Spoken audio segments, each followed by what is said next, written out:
Welcome to the Unscripted SEO Interview Podcast. Yes, it's 100% unscripted, 100% unrehearsed, 100% unedited, and 100% real. I'm your host, Mark A Preston.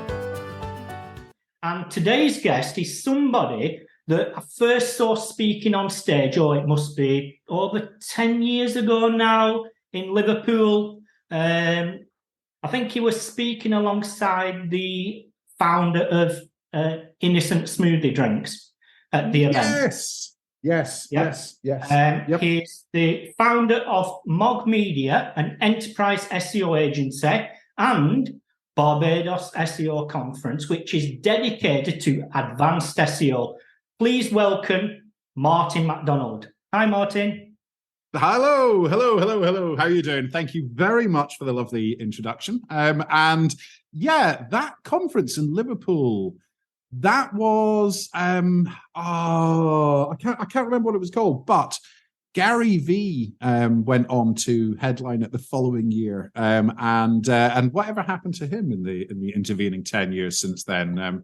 No one ever heard from him again, did they? Yeah. Anyway, how are you doing, Mark? How are you doing? Very well. I'm going to say, just for the people listening and watching this that doesn't understand the background and how long you've been in the industry, please could you give a whirlwind tour of the history of your story? Absolutely. So I guess the story started probably in the mid-90s. We're going to go back that far, where I was just a teenager in school. The internet was a brand new thing. I had been running BBSs basically from my bedroom prior to that. And there was someone else that I knew whose name was Jason. He was good, I don't know, 5 or 10 years older than me. But he had started a computer company selling just PCs back in the 90s. This is in southern Spain where I grew up. He was starting an internet service provider. I had plenty of experience with networking and so on and so forth. He hired me. It was me and him started that company up. That would have been 96. Started building websites 96, 97. In about 2001, I was the online gambling industry was just kind of getting started, and it was getting really big. All the big gaming companies were IPOing for billions of dollars. And I thought to myself, hey, you can program. Why not put together a little poker room? So I did that. And then after I'd spent best part of a year building that business up, Google decided that they were going to ban all gambling paid search advertising. This was, I think it was April 2001 or something, so 22 years ago now. And from that point onwards, all I ever did was SEO, because everything that I had at that point in time, all of my assets were rolled into this company. And the entire marketing plan was based on a combination of, at that point in time, SEO and PPC, but primarily paid search, because SEO was basically a black box to everyone. So I was active on things like gaming forums. When I say gaming forums, I mean like gaming webmaster forums, the GPWA, that was around at that point in time, the early internet forums, things like Creator Site and things like that, Digital Point. I was active on all of those 20 plus years ago. And this is fundamentally before SEO had a name, basically. And I didn't realize it at the time, but I became a full-time SEO going back to 2001. Since then, I've worked in the poker and the casino industry for 7-8 years. I worked in ticketing for 4 or 5. Worked in travel for 7 or 8. And I've been running my own consultancy now for 6 years, which is remarkable saying it out loud, because I never, it was kind of accidental. It was never part of my life plan to start an enterprise SEO agency. But after my experience of being in-house for about 15 years, it seemed the natural progression. Yeah. So your background's predominantly in the enterprise SEO space. Why enterprise? But you know what? It was being a bit self-analytical here. the reason that I wanted to focus on enterprise was that, again, going back to that 90s thing, I left school really early. I left school with some GCSEs, don't have any AA levels. So I've got the American equivalent of a high school diploma, and that's it. Like no college, no university, no further education at all. And that was because I was massively into computers and grew up kind of very working class, and we would have had to pay for university because I grew up in Spain, and I didn't qualify for Spanish university at that point. I didn't qualify for British university, so I was paying wherever I went. In the end, I ended up leaving.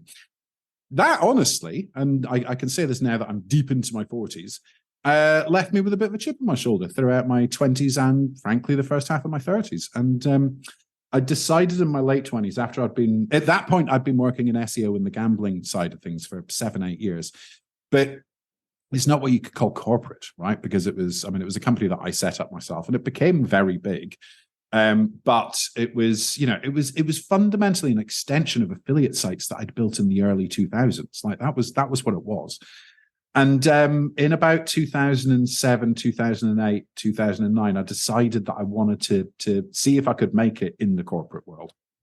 And that was what got me started on that particular path, which I did for about 11 years, something like that, before moving into this world. And I'm very grateful for the experience that I had because, for my previous employer, it was hundreds of concurrent projects going on simultaneously, billions of dollars in global revenue attributed through organic search, dozens of teams, dozens and dozens of team members.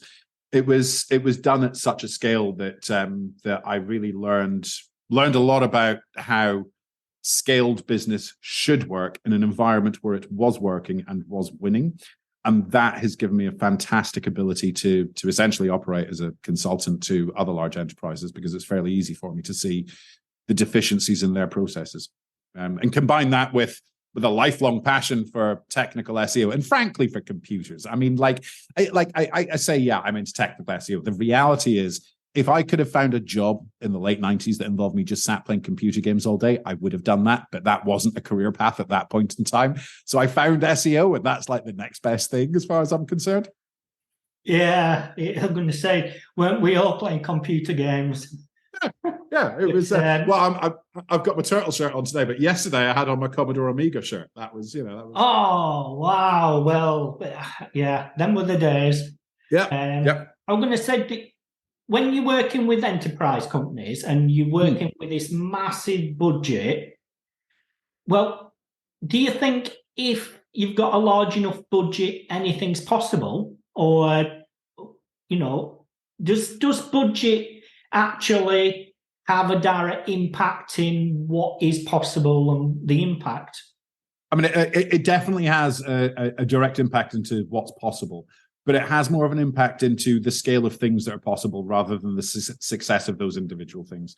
So, let's say, for instance, you are, let's just say, for argument's sake, head of SEO at a brand like Expedia. You have access to dozens of writers. You have access to as many programmers as you could possibly want to build anything you could possibly want. You have as much access to, I don't know, when I was in a role similar to that, I signed off the sponsorship of travel TV series. Like, I mean, there's the level of stuff that you can do when you get to that level of budget is just phenomenal. However, if they're all shit ideas, you're not going to get great output out of them. And frankly, lightning will hit every now and then, as it does. But the reality is, you can cast a much, much, much wider net if you've got the processes sorted out and you've got the kind of enterprise budgets that enterprise companies enjoy. So it affects the amount of work you can do, but not necessarily the quality. And the quality then, in our world, obviously, is what defines whether or not something goes well. Now, those two things don't always align, because there's like breakthrough ideas that require very little effort and always do well. And a good example of this that I've talked about quite a few times at other conferences and things has been something that we used to do back in Orbits when I was working there. Was we had a national barbecue championship every year. It was so predictable. And about April, May every year, we started this, and we picked 20 towns and cities around the US. basically at random, but they had to have above X population and below X population. We had some criteria, but we shortlisted 20 towns or cities, contacted them all and said, we understand that your town is one of the top 20 cities or towns in the US for barbecue food. We've put you into the National Barbecue Championships, and this is who you're going to be up against. Here's the other 20. And every year, probably 12 or 14 of these towns and cities really took it to heart. Like their town halls and tourist agencies or whatever were distributing it around every one of the local businesses. They were all retweeting it for us. They were all posting it. They were taking part. They were marketing. Because once you it's a crazy simple idea. And we did it every year with the different 20 cities, and it worked every bloody year. It was low effort and it just ran itself. So that's a good one. But those ideas are few and far between. I mean, you might do 30 of them and one comes off really well. If you don't have an enterprise budget, you might go bust before you've done 30 of them. There's your problem. Yeah. So working with these big brands over the years, how much has brand, the quality and the authority and the trustworthiness of the brand itself has a direct impact on what is achievable for organic? Yeah, the two things are inextricably linked. And basically, once you have got a defensible, what's the term that moat? Everyone used to say, build a moat around your rankings, whatever.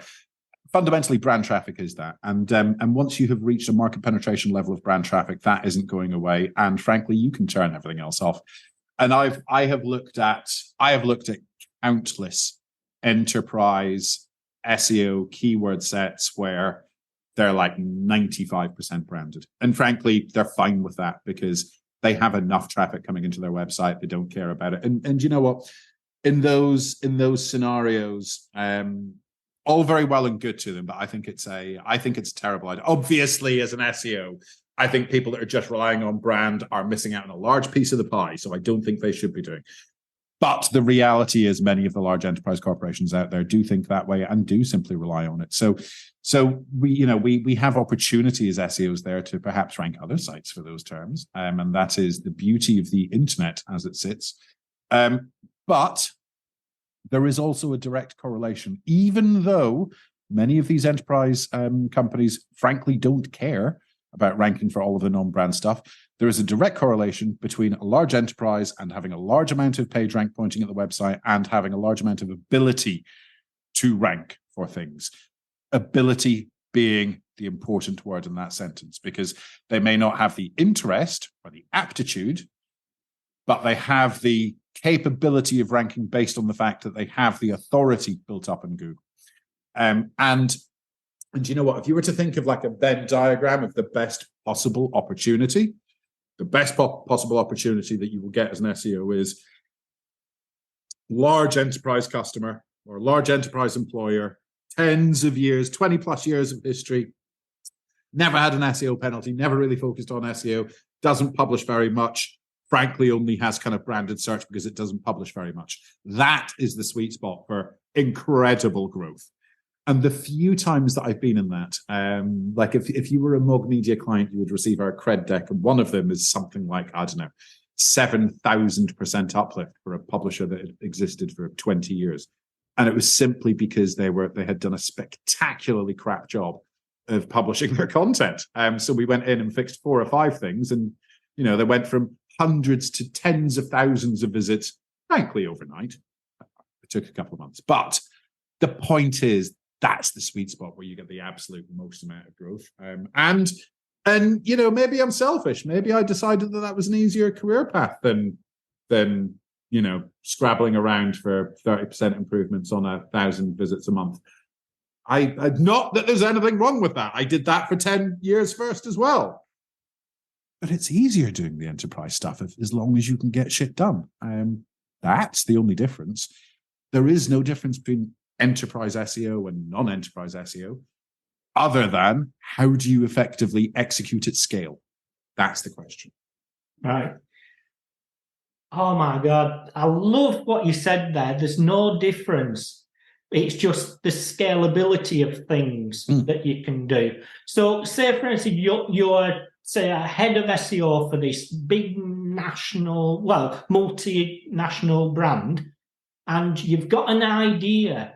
How do you then get buy-in from the C-suite to actually get you to, theoretically test your idea? Credibility. So literally everything can be boiled down to that one word. Everything can get rolled into it, but excuse me, forecasting results, delivering on those results, demonstrably being able to be dependable for those results, not coming up with pie in the sky ideas that a ton of effort goes into. Focusing your messaging correctly. I mean, there's been so much experience that I've had over the years of sitting in, frankly, in C-suites that I had no business being in, given, the level of education that I have and who I am and so on and so forth. But I did, I learned a lot. I saw people being, not in the world of SEO, across other channels. So these would have been like, morning channel meetings that the C-suite were involved in.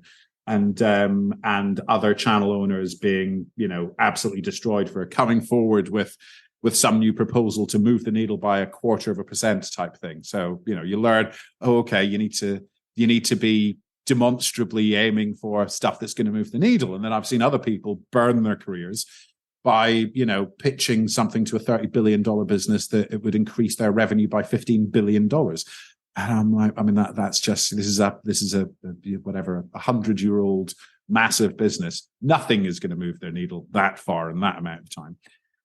So, pitching correct, but then delivering on results. And you can't do that unless you've got a certain amount of experience. But once you have done it and you've developed a dependable relationship with the powers that be, then you get the credibility to be able to access budget. You rinse and repeat many times over. The other side of the equation, though, of course, is that's just how do you get the buy-in and the sign-off from the people above you to be able to do stuff. The next part of the equation is how do you get the other people to actually do the stuff as well. And one of the big challenges really has been the translation of SEO speak into dev speak or product speak, if you like, and the demonstration of utility of application, i.e., hey guys, I want you to build this feature that is going to crawl the site and look for pages that have got less than X amount of backlinks and they've got more than X amount of content and they've got less than X amount of average ranking on average. That was an internal linking tool that we built years ago at Orbitz again, or it might have been Expedia. I want you to build this, but here is what it's going to do. Here is what the impact is going to be. Here's how we're going to measure it. And this is how long it's going to take for that impact to be measured. And then keeping all of those teams in the loop afterwards and, walking around and giving the high fives and the pat on the backs for, job well done and so on and so forth. Ultimately, as a long-term developer myself, I understand that, frankly, part of the difficulty in these jobs that makes it, less interesting is that a lot of the time you feel that you've got no real visibility into the impact or indeed ownership over the impact. So if you can finagle yourself to one, being able to get the buy-in, and two, then being able to get the effort that goes in afterwards, you can navigate yourself into a good career. You, of course, need to know what those things should be that you're doing, and you need to be experienced in SEO to understand those things. So it becomes a more multifaceted role, in as much that you are dependent on different soft skills, entirely different soft skills to the hard skills of the SEO that you need to be able to do. But it can be very rewarding. So I'm happy with it. So over the years, has having a very technical understanding and background really helped to mold things and really helped for you personally to progress? Yeah, absolutely massively. One of the after going back to the mid-90s, after I started the internet service provider with my friend, I about 3-4 years into that, decided at that point that I should probably get a proper job. And I went and worked for Shearing Plough in the UK, down in Burgess Hill. And I was a database administrator. So my role was writing the software that their salespeople out on the street were going into pharmacies up and down the country and taking orders for their products. They then get back into their car, connect it to their Ericsson GH788 telephone, connect via GPRS at that point in time, and then upload their sales into our mainframe system. And I wrote the software that pulled that together and then put it into the global shearing system. In order to get qualified for that, they put me through a 12-month course with Oracle in database administration. Basically, I became a certified DBA at that point. The things that I learned in that year, and bearing in mind, that year was 3 years before Google were founded. The things that I learned in that year absolutely set me up for the following 20 years. And the fact that, and I will absolutely hand on heart say, my God, I'm glad I was starting to look at Google back in the days when they had a monthly update, and it was simply just a big database like I was used to working on professionally anyway. So yes, I was very in tune with how Google worked. And because I was lucky enough to start that 20 years ago, I've been lucky enough, therefore, to be able to have grown up, frankly, in this environment and to have increased my personal knowledge level over the last 20 years in line with Google, in as much that, like, if you're starting today, I don't know how you learn all this stuff effectively, because, it was going back 15 years ago when we only had one update a month. We had a month to work out what changed. In this environment, you simply can't do that anymore. So you get restricted down to, kind of everyone following best practices and everyone doing the same thing. And, you're never going to stand out once you're in that environment. The old world that we used to live in, where we did have that month to analyze stuff, frankly, was more exciting, because if you could find the hack for that month and implement it, oh my God, the following month would be amazing. But I guess that happens in every new industry, right? I'm also very grateful to have grown up in an industry from its infancy that's become very big now. Yeah, I think, compared to yourself, I started late in 2001. And I think I was probably doing SEO for 3 years before I even heard what SEO was. Absolutely, yeah. Back then, it was just incredible. It's the ability to drive business. Yeah. And I think the opportunities was a lot more, probably because there were less people doing it. Oh, absolutely. Yeah, absolutely. And also frankly, the spam systems were less diverse at that point in time. I'll give you an example of something that I did about, would have been 03 or 04, I was running the poker site at that point in time, and I ran I was part of what at that point was called the 24H network, which was a Swedish poker. Basically, we shared players between us. We signed up our own players, and then, I had about 18,000 real money players on my one. I was, I think, the second largest partner on their network behind their main skin. But there's maybe 100 different poker sites, if you like, that share this. And part of the marketing agreement was I didn't have to fund bonus codes, basically, up to a certain amount. So consequently, it was whatever it was like $5 a person or something. So I had learned at that point in time, and this wasn't common knowledge. You couldn't just Google this. I had learned that backlinks were important for SEO, and the more links you had pointing at your site, the better the ranking was. So I thought to myself, all right, let's put together a little campaign here. I published it in a load of poker forums. I owned the poker forums. So was able to market it out to tens of thousands of players quite quickly, saying you get a $5 bonus code if you can post in this thread 5 different places on the internet where you've left a link that goes back to my main site. Now, this is before the days of online spam, right? Now people, it wasn't before the days of online spam. Email spam was a thing.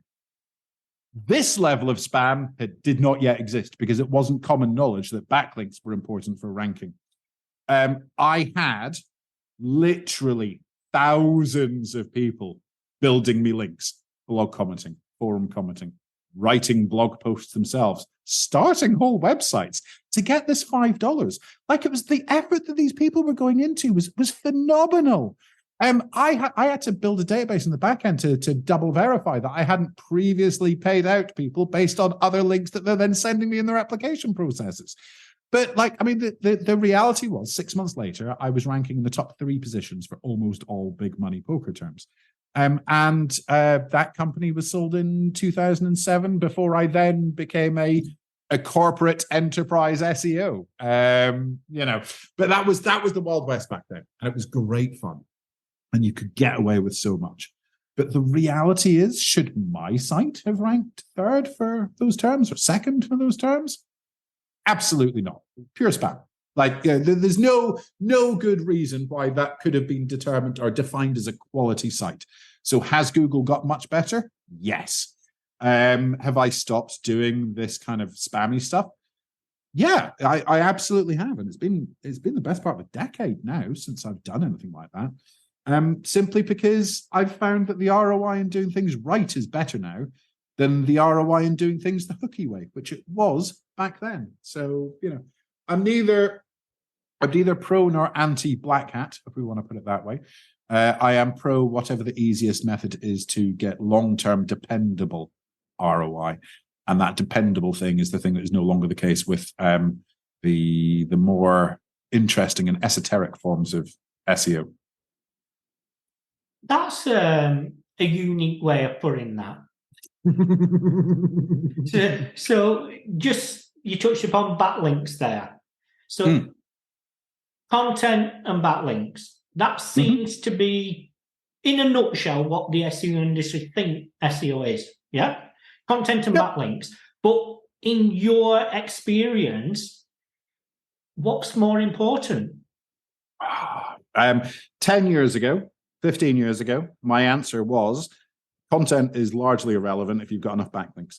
And I said that with pure qualification, in as much that I had WordPress plugin networks of 100 million backlinks that I could point to any site to get it to rank for anything at that point in time. Excuse me. That is no longer the case. So consequently, content now has an increasing level of importance. And if you were to plot out over time, over the last, say, 12 or 14 years, I would say that we've gone from a 100% link, 0% content to a probably more than 50% content, less than 50% links basis at this point in time, depending on what the query is. Because if you're looking at queries that frankly have no query volume, no competition, Google is unaware of them, then you can rank any piece of content just based on links for that at that point in time. However, if you're looking at the any keyword that's got any competition whatsoever, you have to have above a minimum level of threshold of quality of content. So it's about thresholds now that didn't simply exist back then. So it is both of those items, and frankly, a lot of people overcomplicate SEO. I overcomplicate SEO in many ways, in as much that in my enterprise world of looking at SEO, there are hundreds, if not thousands, of potential things that you can improve on any given web page or website. And it's about the selection of those things.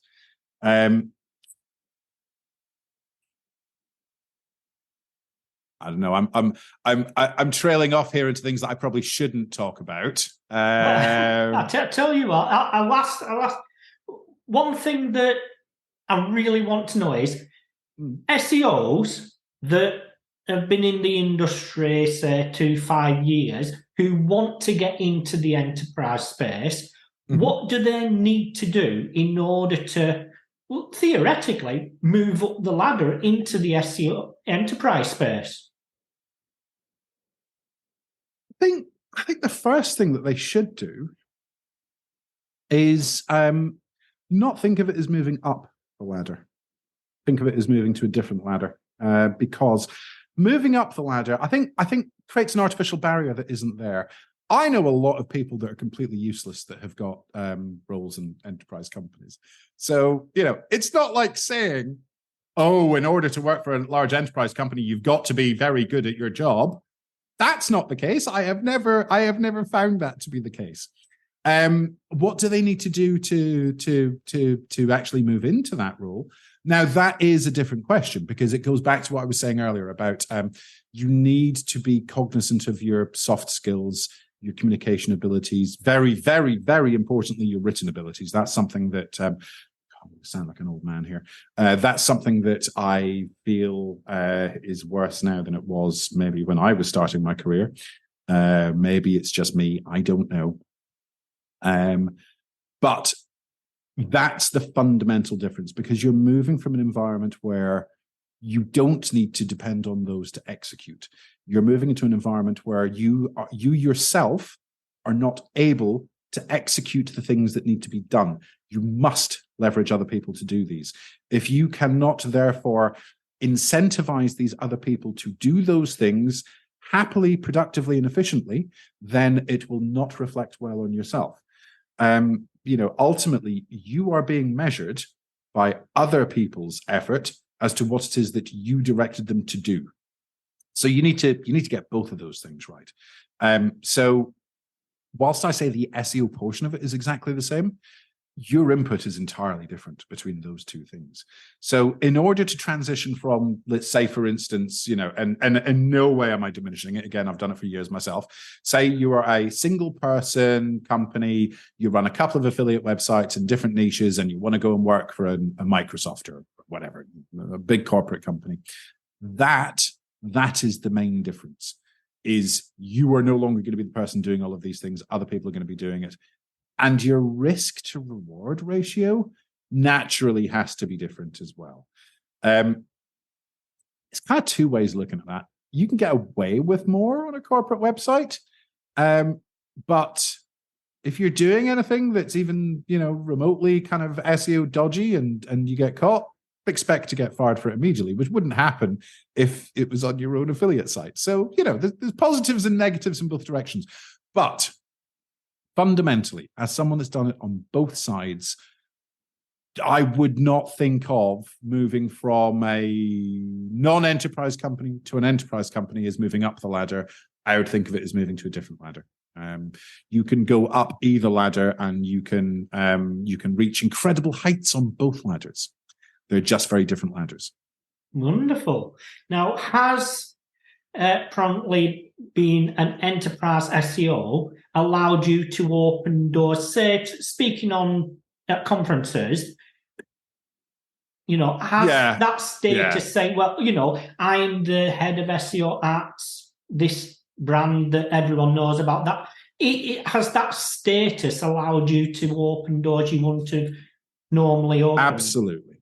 Absolutely 100%. So I got started speaking because we did. I used to be in a group of people where we'd go every Thursday night to. Do you remember moo.com? I say, do you remember moo.com like they don't exist anymore? Do they exist anymore? I've no idea. So he's checking his other window. So the way I got into it was on like a Thursday night. Yes, it does exist. On a Thursday night, moo.com used to host a pizza and digital evening where we'd go around to their offices that were almost directly across the road from the office that I worked in London. And we would give like a 10 or 15 minute little conference talk to the people in the room. And one of the ones that I did was about the May Day update, 2007, I think it was. So that was 16 years ago now, in May, unsurprisingly.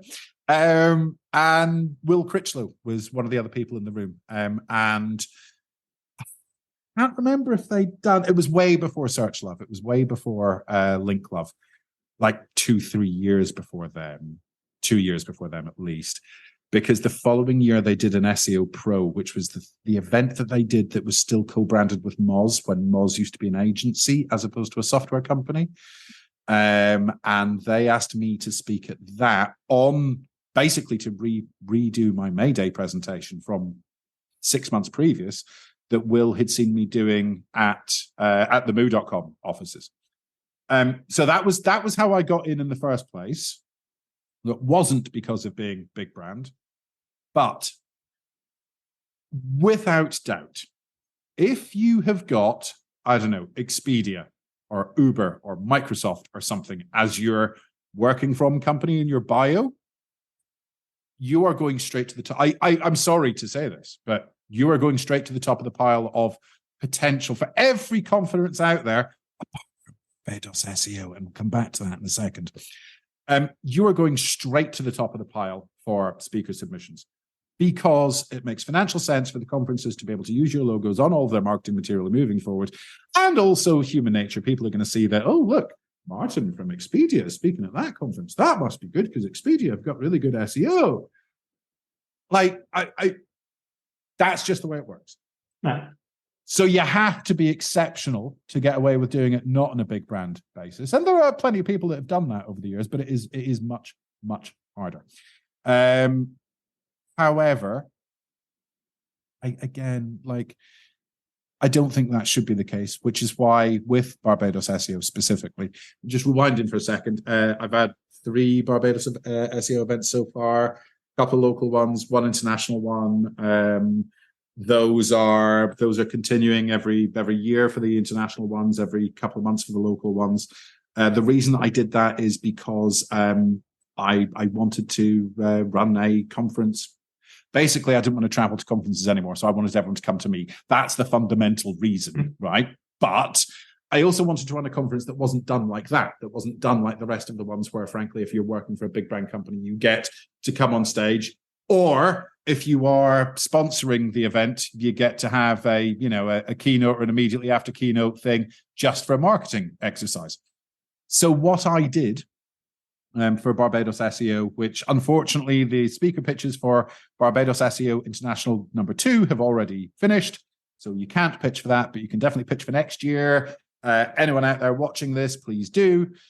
All of our pitches were anonymized, names were removed from them, they were placed into a database. Every one of the members at staff at my agency read through all of them, there was over 100 in the end, and then graded them across a couple of different criteria.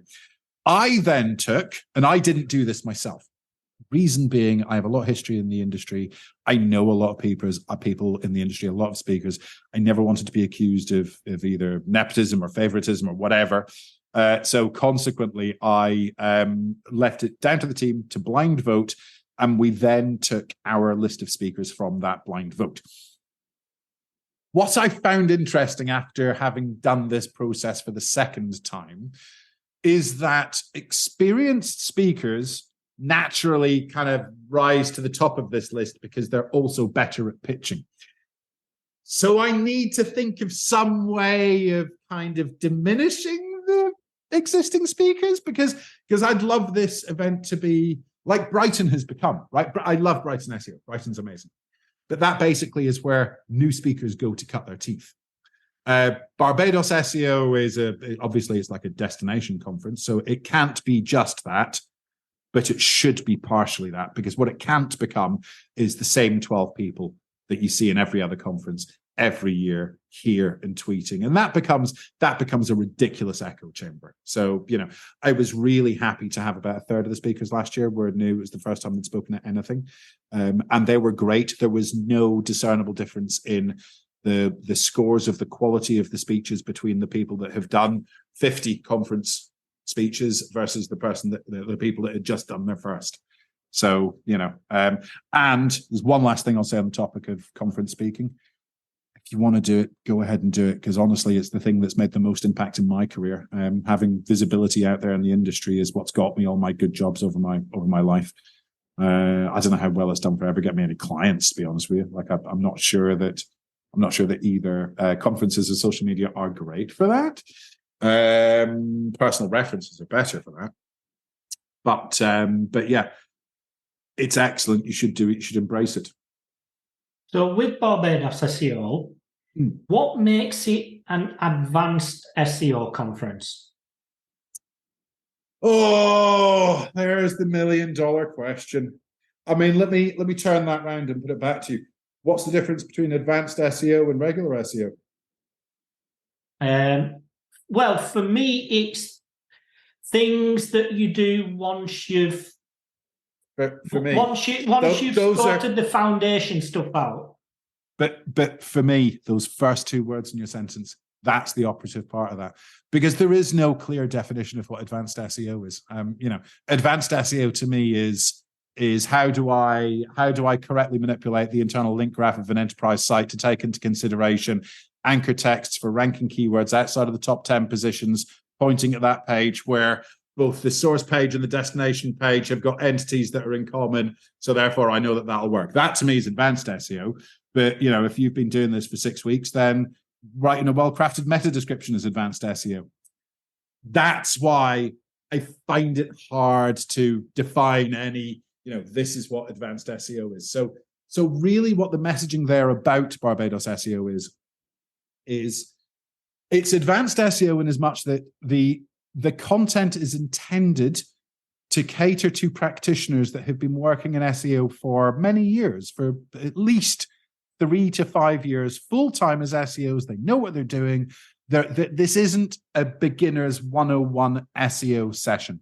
People are not going to travel to a destination and sit for 2 or 3 days going through beginner's SEO stuff, because frankly, if you want to do that, then you're going to do it in the city that you live in any SEO course. You're coming to a destination to meet the most successful, the most experienced people within the individual niches within your industry, because they're able to go through these more advanced topics with you. Now, what the strict definition of an advanced topic is purely is in the eye of the beholder. But the opposite is not, in my mind. Like, I think you can clearly define what a non-advanced topic is. It's the stuff that you have to know, the building blocks of your understanding as to what SEO is. And by avoiding those topics, that's what makes something an advanced show rather than a non-advanced show. And the way that I would define this is, I don't think, God, I don't know. I'm not sure if do SMX Advanced and SMX exist anymore. I can't remember if they rebranded or just went bust or whatever. Not sure. But that was kind of the fundamental difference between those two shows, was that at SMX, you could go with someone that's been working in SEO for 6 weeks and get great value out of the show because you've learned a lot. You couldn't do that at SMX Advanced because everything would have been over your head. So it's not about the pre-selection of very advanced topics. It's about making sure that you're removing all of the non-advanced topics. That's the only way that I can think of to cater to being an advanced SEO conference. Right. So it's not like advanced SEO is basically technical SEO on steroids. Oh, no, absolutely not. Because that would be, that's kind of gatekeeping, right? I am a technical SEO. However, I'll give you examples. Adam Reimer, for instance. So he is one of our speakers at BBSEO 23 in November 15th to 17th, 2023. Get your tickets now at BarbadosSEO.com. He's one of the speakers there, right? And I'm incredibly grateful that he made the grade and was selected internally. I'm also not surprised because his speech is going to be about creative link building. He is unbelievably good at finding creative angles to then basically get big brands to go viral. Like he's phenomenal at it. And I saw him speak. I've only seen him speak once at the Advanced Search Summit, Washington, D.C., November or December 2019. It was the last trip that I took before COVID. And it was the first SEO conference speech in, I don't know, a decade. But I sat there riveted through the whole thing, laughing at all of the jokes, like just being like, oh, that's absolutely brilliant. Oh, that's fantastic. Taking notes. Zero technical SEO in the slightest. So no, it's absolutely not just technical SEO. As a technical SEO myself, I have to be careful to not be biased towards that specific niche. So it may appear that way when I'm talking about it in public, but that's because that's the bit that I love. Yeah. So as an industry, to sum up all the conferences out there, search conferences, what would you personally say that what's broken? What as in the conference world, I've moved out of speaking at marketing events into corporate and business events, basically because I get paid. Yeah. Marketing events don't pay me. So that's what allowed me to move into that space, and I'm doing really well in that space. But as an overall, it's very tricky conversation, but to get rid of repetitiveness, to get what does the conference industry in the search field need to be doing? So I have to be careful in my response here overall, because I'm like, I don't know, if we had this conversation 18 months ago, I'd be like, right, this is shit and that shit, and this needs to change and this needs to change. Now I have to be cognizant of the fact that I am technically running my own conference series now as well. So I have to answer it in that context. And the things that I have been super strict about us not doing are, well, one, the way that we're handling the speaker selection at the moment of being utterly blind and looking at the quality of the content and then looking at how the content runs overall, rather than the people and the personalities. That's a problem. And I say that as a problem as someone that has massively benefited from it myself over my career, because I have been invited to speak at so many conferences simply because they've seen me speaking at another conference, getting up on stage, being all A-rated, whatever, and being like, yeah, get that guy, blah, blah, blah. So no content distinction was made in that. I was simply asked because I was an enthusiastic speaker. I don't think that's right. I think, the content is what people are going for, not someone's enthusiasm, but it's human nature to want to do it that way, which is why I pulled myself out of it. So there's that. The other side of it that is fundamentally broken in the SEO industry is the sponsorship, the paying of speakers / the paying of expenses of speakers / the overt salesmanship that most of the conferences literally are. Let's be honest. I was incredibly lucky that I worked for a number of big brands that were fine with funding me to go out and speak at most of the conferences that I spoke at. If you go to martinmacdonald.com and then click on the conferences, I've got a list of, I think, most of them, because I wrote it a couple of years ago. There's like 70 conferences that I've spoken at there. I've been maybe paid for 15 of those 70, just to put it in context, right? But my previous employers were fine paying for me to travel the world and go and speak at them all. The reason their ROI from that, just to be perfectly transparent, was it made recruitment easier. So consequently, if I am going around the world and speaking to teams of, or rooms of 150, 500, 1,000 SEOs, whatever it is, there was a measurable impact on how easy it was to recruit in that market afterwards. That is the ROI for a big company. The things that I would change, therefore, are, one, focusing on the content, not on the money. Speakers cannot pay for this themselves, right? I wasn't paying for it, my employer was, but even that was wrong. The conferences themselves are getting this content. They're selling the tickets. They're selling the sponsorship. They're a business. You are providing that business with the product that they are selling for free, unless you are getting paid, or at least getting your expenses paid for it. Now, there is, it's a hard ask, because I'm producing something that's at a destination, so it's expensive for people to get here. The hotels are expensive, so on and so forth. So, it's a harder job for me to put together a price that makes sense for people to get here and come to the show, and so on and so forth. Which is why, frankly, Barbados SEO will depend on sponsors, but those sponsors are not using the conference as a sales avenue, right? Like that. I'm fine with swag being at the conference from these things. Swag's another thing that's irritated the shit out of me for years. That's a whole other topic. I'm fine with them having swag.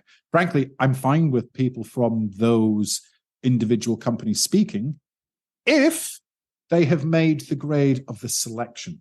That is the hard and fast criteria, not you've paid to advertise, not, oh, this dude gets up on stage and he runs around and he swears a lot. So that's me that I'm referencing here. He runs around a lot, he swears a lot, so therefore he's an interesting speaker. That's no good. So it is the content, but I understand why every other conference out there operate the way they do. Mainly, Brighton doesn't need to operate that way. There are other examples. Advanced Search Summit doesn't need to operate that way. So there are examples of conferences that work exactly this way, but most of them don't. Most of them are just advertising vehicles that you're paying sometimes $1,000 or $1,200 to go and attend for 2 or 3 days. Like it's many of them are a waste of time. I mean, I have spoken to a few event organisers in the field myself, and off camera, off recording, some of them, not all of them, were saying that basically we need to get the names on stage that's going to help us sell the tickets.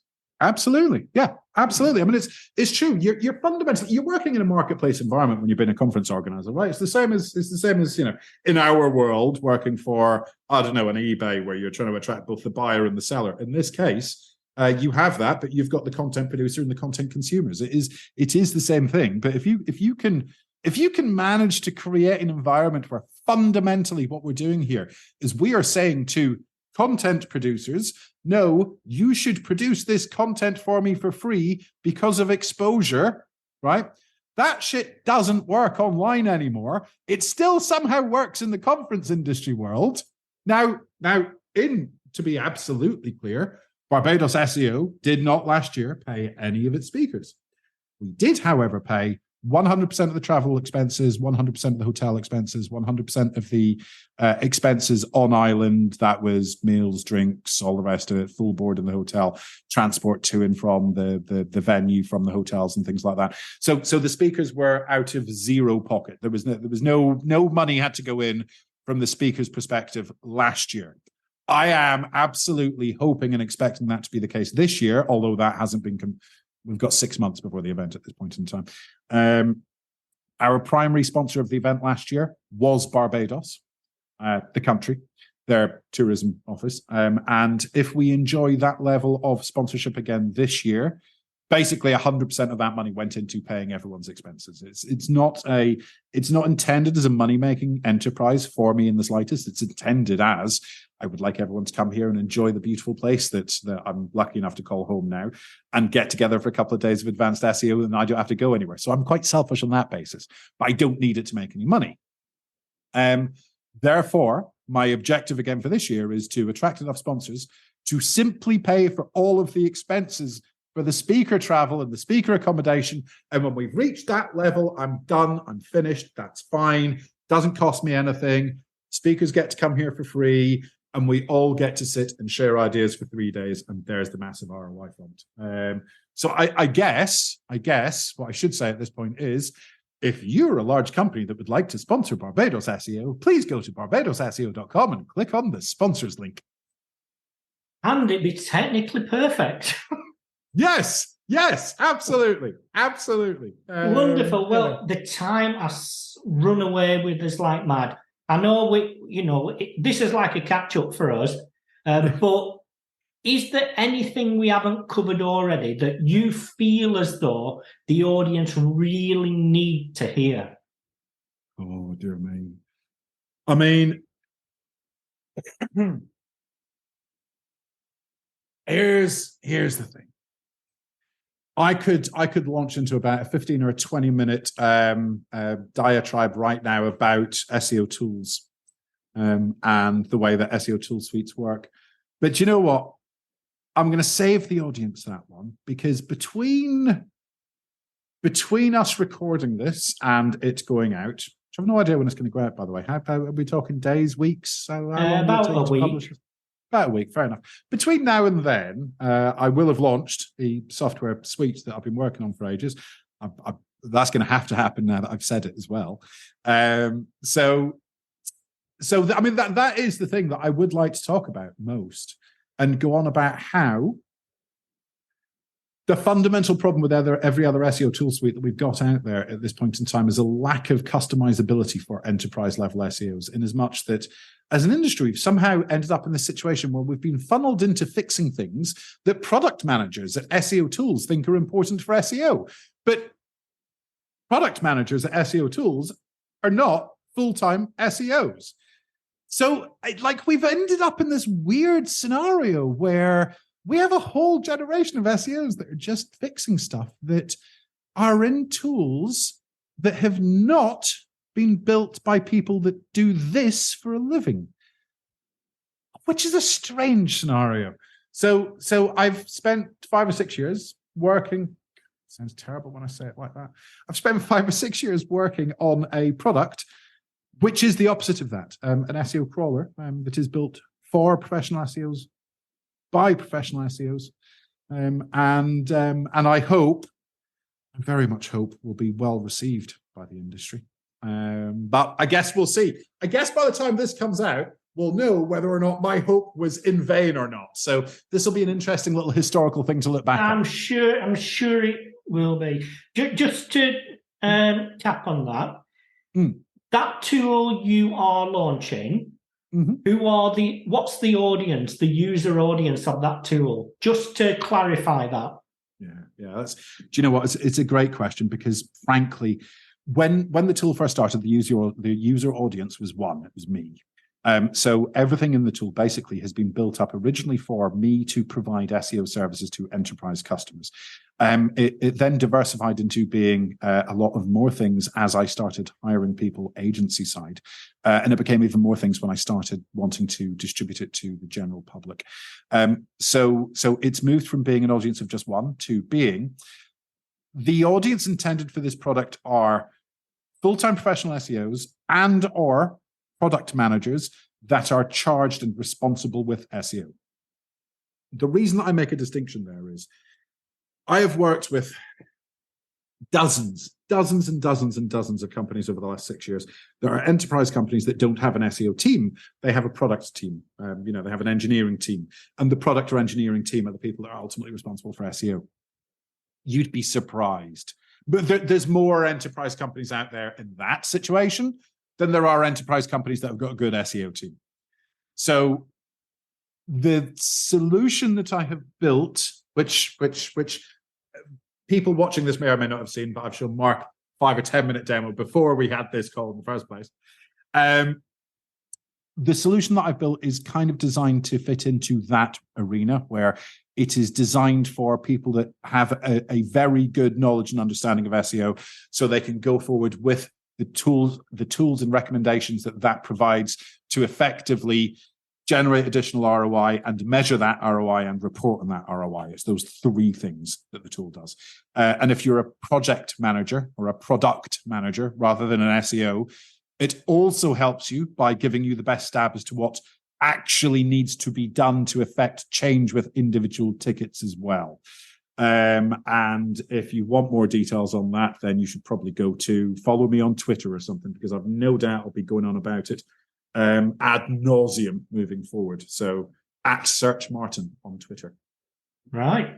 So on that basis, I'd like to thank you so much for taking the time to away from building your tool and away from your business and away from creating this amazing conference and away from the million other things you're doing in the industry, to spend an hour or two with us chatting about all this. It's been truly amazing.